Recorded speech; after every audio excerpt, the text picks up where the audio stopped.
much for your support. Now, the Yes. other thing that we have to do that we don't usually have MVPs, but there is someone here that went, I can't remember the number, 13 for 14, 6 doubles. Mr. Coonfield. So we said we would hold this until we were all together. So without further ado, the MVP of the tournament, Bill Coonfield.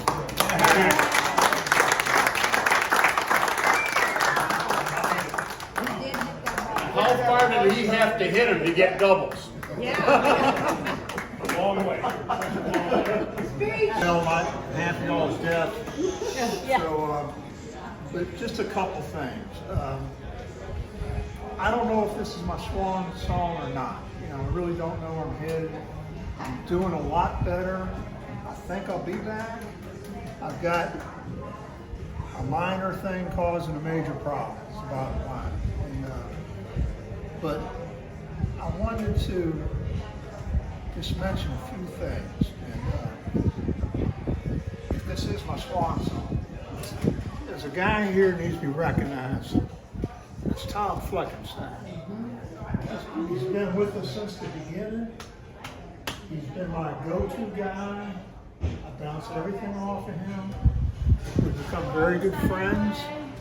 He got the original sponsorship with Oasis. We wouldn't have this sponsorship if it wasn't for Tom.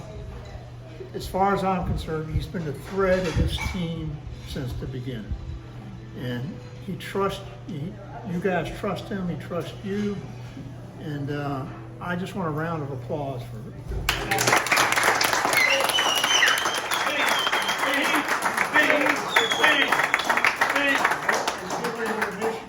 Beyond about Rick, this is what this is about. And Let's get back to it. and when he gets back, I hope he's playing with the team. The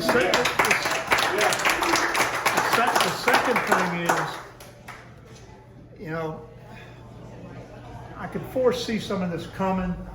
So last year, I approached Roger and I said, listen, if I go down, will you run the team? And he says, yeah. Well, he did a great job, won a couple tournaments. And then he came to me and said, I'm interim coach. I don't want to be full-time coach. It's just too damn much. So I got healthy, I came back.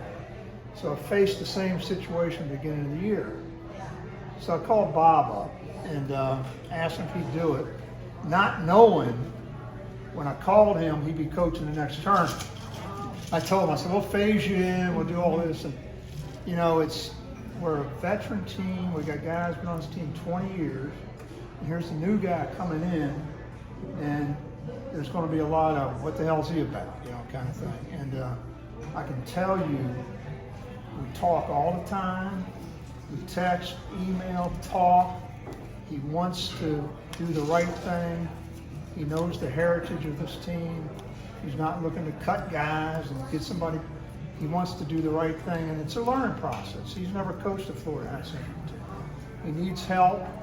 He'll get the help. We'll work it all out. But you can trust him, and if you have a problem, don't fester on it. Go to him, or even call me, and we'll try to work it out. You know, we're an aging team. We got to blend talent, and it gets difficult. And so don't take something he does as personal unless you talk to him about it, and he'll listen to you. So, and the last thing is, we've always had a team that has a lot of camaraderie and through the years. And I don't want to see that die. This year we, we haven't traveled this year. We've been doing a lot of commuting, but quite frankly, the best times I've had on this team is off the field. Afterwards, I mean, really, we've had balls. You know, we got more wives coming than most 70s teams. We've got something going here, and I'd like to see that continue. So when we're on the road, everybody talk to one another. What are you doing tonight? What's going on? Let's get together, and hopefully we can get a little more organized than that, and actually have something. When you start forcing people to participate in something that's supposed to be fun, it's no fun. So it's got to come from within. So anyway, that's the comments I have. Hopefully I'll be back. I've dramatically improved in the last couple of weeks, and if I can get some issues under control, I'll be back. But, so anyway, I want to thank Bob for everything he's done. And believe me, he understands everything. So. He's done great. He's done great. Yeah, I know. I mean, Bob's won 2 tournaments. These 2 runs away from 2 tournaments. I'll just retire right now. No. So for those of you who don't know, I played for a team in Orlando for 12 years. Not the same heritage, but 12 years. And the team was disbanded. Coach, manager just decided to hang it up. So we moved to St. Augustine. I played with them for, this is our 3rd year. I played with them the last 2. So what do I do? 3 people told me one name, and the name was Rick. So when I moved here, Rick is the first call I made. And he said, well, come over to my house, we'll drive together and I'll take you to Treaty Park. So that was the first, I don't think we were here, what do you think, Mark, a week, 2 weeks? Yes, you took it away. So We're there. This team, whether it's Oasis or Sunset Grille, was well known, and we played you guys all the time. Right. And these were 3 different people, unrelated. I'm moving to St. Augustine. Who should you talk to, and who can help you find a team? Rick Johnson. So for that, I say thank you. And Well, you've been a tremendous asset. I don't want this team to fold. I mean, we're old. Let's face it. I mean, I don't know how much time we got left. But let's ride it out. As long as we can. So anyway, that's all I got to say. And I am mending. I'm surprised myself even. So. Keep surprising. Yeah. I want you batting 800 again on this shoulder. Rick, a couple of weeks ago, we were at practice, and Fleck was kind of giving us an update on your health. And we started telling stories about how we met Rick Johnson. And a couple of us had the same story.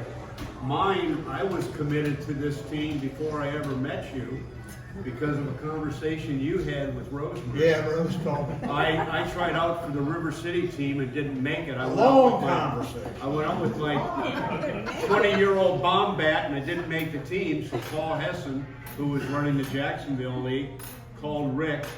I'm on the road. Rick calls Rosemary. I get home 3 days later and she said, "This is who you're playing for." She said, "I don't want you to play for anybody else but Rick Johnson."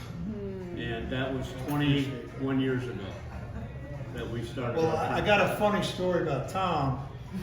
I put an ad in the paper, to start the team. So guys are calling. Tom calls up. I don't know Adam.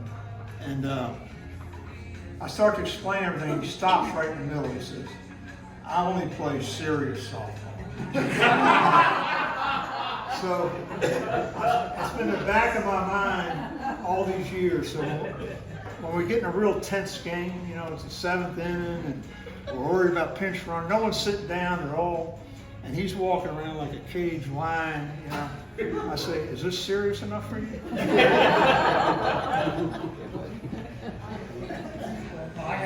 I'll tell my story with Rick too. We used to go down all the time in the early years. I played since 13. And it was me and Renee and Rick would go down. And it was right outside that Ramada Inn that we've all stayed in today, College Traffic. So anyway, he gets some gas, and I forget how this happened. But in this busiest damn intersection down there, the cap for his gasoline thing is sitting out in the middle of the intersection. I don't even know how it got out there. And he's going, "Oh hell, look at, I'll just leave that." So I get out of the thing, he pulls up in the parking lot. Run down among 60 cars all crisscrossing like this, get the damn thing, run back up in the parking lot. He goes, "You're on the team." So all you gotta do is take your life in your hands. For some reason, I got a mental block about Cole. I've left him at hotels. I forgot to pick him up. I left you one time down there. I was gone. He's out in the parking lot. We're going home. You left him? Oh yeah, that's not the first time. Yeah. There's some mental block about that name or something. I guess I'm forgettable. Oh well, thanks a lot, guys. Hopefully I'll be back.